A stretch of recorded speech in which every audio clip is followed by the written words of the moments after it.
Hello guys and welcome back to another FPL video. Today we're going to see how my team is going to look for Game Week 14. Game Week 13 is still on. I have not watched all of the games. They have not been played yet, but we have some results and we're going to go through them one by one, and then we're going to discuss my team. As you can see, Isak is injured, so we'll have to find the best replacements there, and that's what this video is for.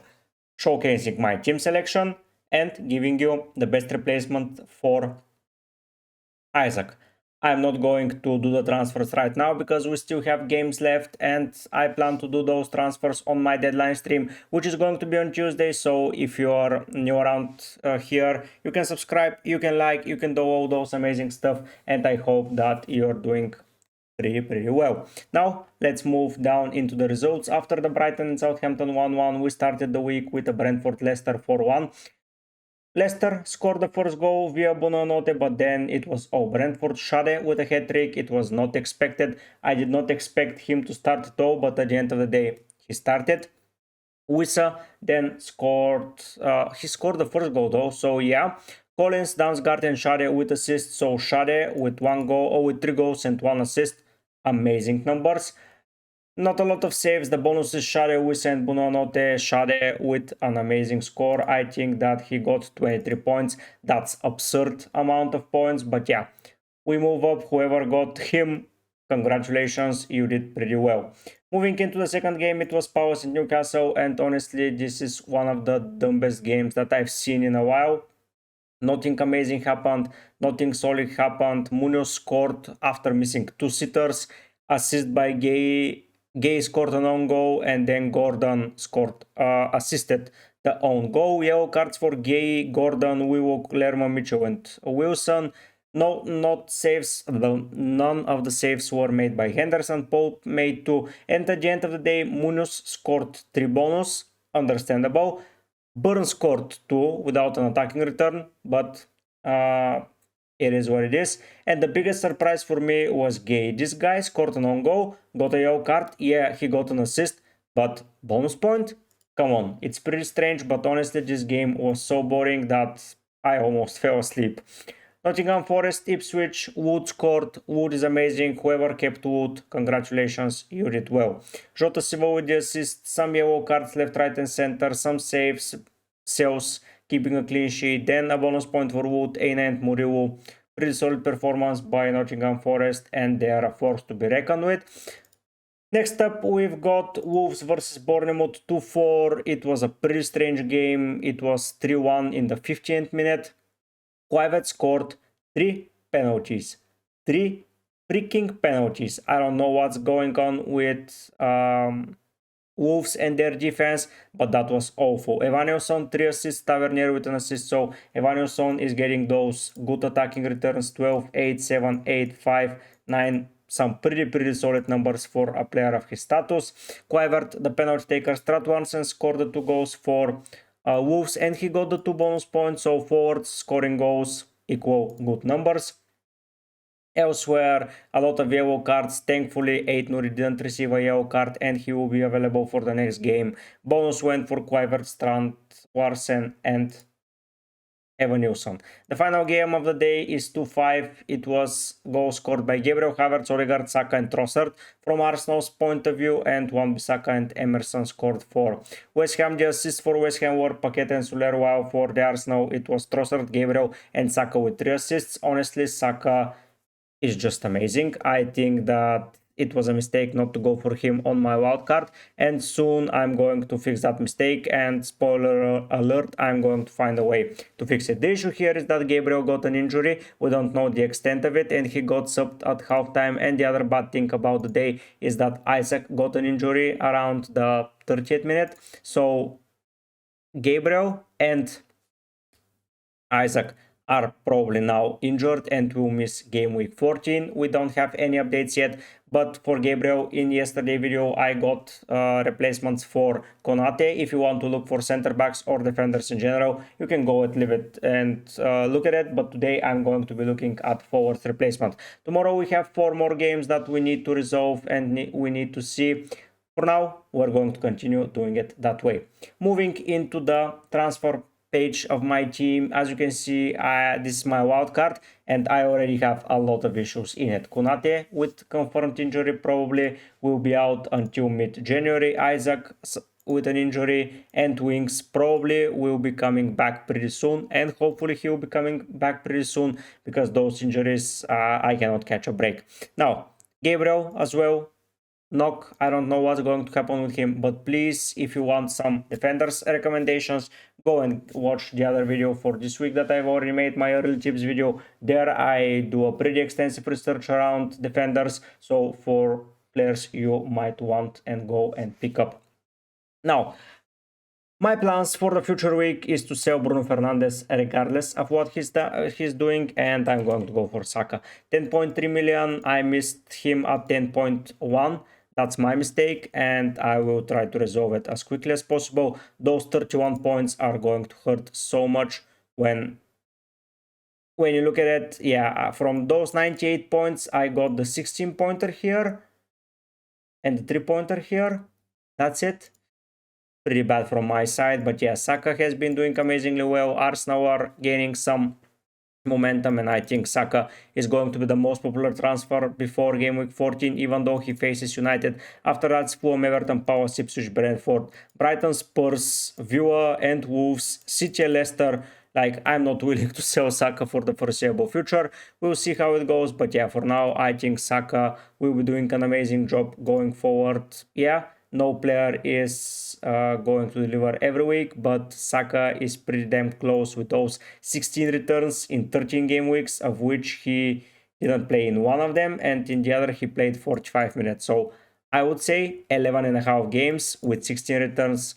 Come on, it's such a bad mistake from me not going for him. And yeah, as mentioned, those 31 points are going to hurt massively in the overall point tally, but yeah, we learn from our mistakes and we keep going. Now, getting Saka, that would mean I will need 1.6, and sadly Isak will have to go. Sadly, I wouldn't say, but the plan for me is to bring in Joao Pedro. I know that Joao Pedro can score and then do a blank against the weakest side in the Prem, but still Brighton are top 5 side currently, and Joao Pedro is their main forwardish guy. If he scores, he's in the bonus, just like Cunha, so I'm going to be going for him. That would leave me with 1.1, and probably that would mean Konate out for most probably Virgil van Dijk, as I will have the money, but we'll have to see if that remains the case. But yeah, for now, that is how my team is going to look going forward. In hindsight, this would have been the team on my wildcard, and should have been my team on the wildcard, with probably Van Dijk instead of Konate, and it would have been even better. But as mentioned, we learn from the mistakes and we keep going forward. Now, let's see some other forwards that I would like to recommend to you. We'll start by the obvious choices. If you go to Arsenal fixtures and you already own Saka, and if you want to stack it up and continue moving forward with the forwards, I would recommend going for Havertz. He has been scoring, especially at home. He has some good home fixtures on the horizon, a lot of away fixtures. Not my favorite striker to go for, so I would be a little bit hesitant. If you have a little bit more money, I would be saying that going for Watkins might be an option. 9 million, yeah, it's 0.6, but if you have some money lying around, I would say that Watkins against Brentford and Southampton specifically is going to do some serious damage. Forest, City, Newcastle, not the easiest of fixtures, but then it's Brighton, Leicester, Everton. You go again, and after game week 15, Champions League is post, and it's all Prem. So yeah, you can rack up some points. If you're not willing to spend that much on a striker, now we're going to discuss some cheap options. Yeah, you can go for Jackson as well, who is not considered cheap. He's 8 million. He's basically the same price as Isak. You can go for him, I'm not going to lie to you. He's far better option than Havertz. I don't know compared to Watkins, but Jackson have been clinical with those 11 returns so far. So yeah, I think Jackson is a solid option as well, especially if you get him after the yellow cards. He will eventually get, so monitor and see when he's going to get it. Brentford is a no-go for me for their forward, even though it's Wissa, and Wissa have been in amazing form. Sadly, Wissa is a no-go. Looking at other cheap options, Everton no, Fulham no, Leicester, no, they're getting into a harder run of fixtures. Wolves, if you don't have Cunha, I think Cunha is the #1 priority for your team. This guy, I know that he didn't do much against Bournemouth, but if you can see 3 penalties, I think the morale is going to go down. But yeah, 10 returns so far. I think he is in the good numbers, and next several fixtures are a good way to keep grinding points with him. West Ham, I don't think they have a forward that I would like to recommend to you. Yeah, Antonio is there, but he is not for my liking. You can go for Solanke, who is a favorable option of mine as well, but I prefer Jackson, I prefer Watkins for the around the same price. Southampton a no-go. Now we enter the Chris Wood era. This guy has been detrimental to a lot of squads, and he has been scoring in a lot of the fixtures. 12 games in which he started 9 goals. Brilliant numbers, especially for a nailed striker that you can go for. The fixture run is not there for him. City, United, Villa, Brentford, Spurs. Yeah, Brentford and Spurs, you can say that he can score, but against the tougher oppositions, he tends to perform not that well. Isak is the guy that we're trying to replace. United, Højlund or Zirze, I'm not going there. Haaland is too expensive for my liking. I would not touch Darwin for now, as I don't know if he's nailed. Vardy, as mentioned, is a no-go. And now we enter the frame of the forwards that I really like for the cheap options. One of them is Evan Nilsson. This guy, as mentioned already and as showcased earlier in the video, is doing amazingly well. I like him a lot as a player. I think that you can do some serious work with him. He faces Spurs, then it's Ipswich, then it's West Ham. Those 3 teams scream goals conceded, and those 2 of those fixtures are at home, and I think that this guy can cause some havoc. I know that he's not on pens, which is a little bit worrying, and seeing at the scores, he gets into the bonus, but not that often. 10 bonus points so far for 8 returns. I would say that's pretty often, so I will withdraw my previous saying. I think Evan Nilsson is a pretty great option if you're looking to go into the Bournemouth side. Then another great option, as mentioned, is the Brighton team and the Brighton fixtures. Welbeck or Pedro. I prefer Pedro just because of his penalties, and he's a little bit cheaper. He faces those 4 sides. They're a top 2 side. Fulham, Leicester, Palace, West Ham, Brentford.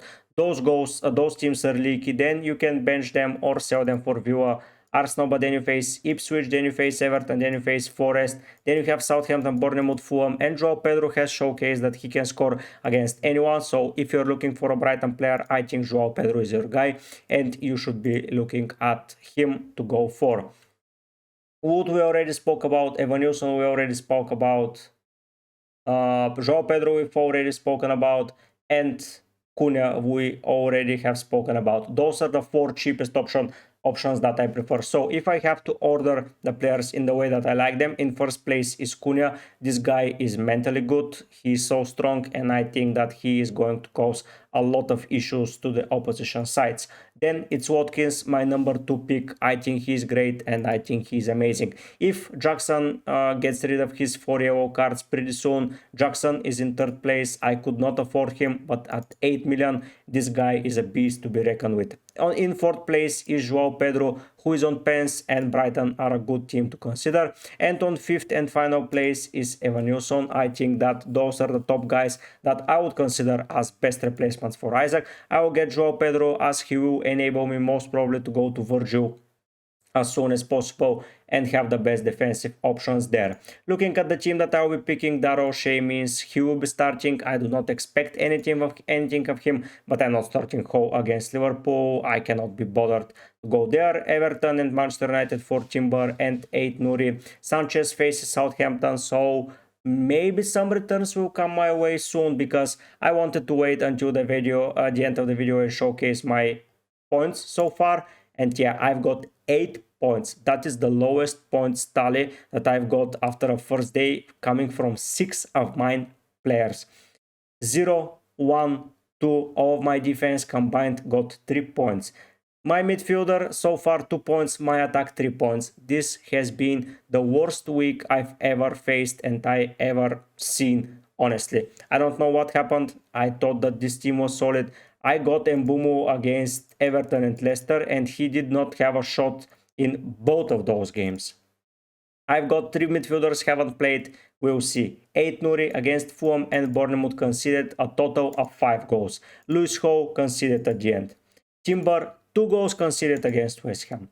Then you move forward, Isak, a stupid injury. Then you go to Cunha, nothing this week. Like, I cannot catch a break, and the mistake that I made of not bringing Saka is so detrimental for me. Add those 30 points more here, and I'm in a different territory, guys. I am so high, but yeah. Things happen, bad things happen. It's not important how many times you fail, but how many times you are willing to get up, and I'm willing to get up with you and for you. So we're going to start preparing for game week 14. We already did. Sorry for the bad rank, sorry for the bad week, sorry for that, but that's on me. We'll continue forward. Tomorrow you'll see a UCL fantasy video because I want to clear my head from FPL and have a little bit of fun in the UCL fantasy world. But on Tuesday you have a deadline tips video, you have a stream, and we're going to have a lot of fun. Thank you for tuning in. I'm hoping that those options that I've discussed with you are pretty favorable and you like them. So yeah, thank you for tuning in. Thank you for being part of the community, and thank you for subscribing to the channel. You can do it completely for free if you haven't already. But for now, guys, I'll be heading out. Bye.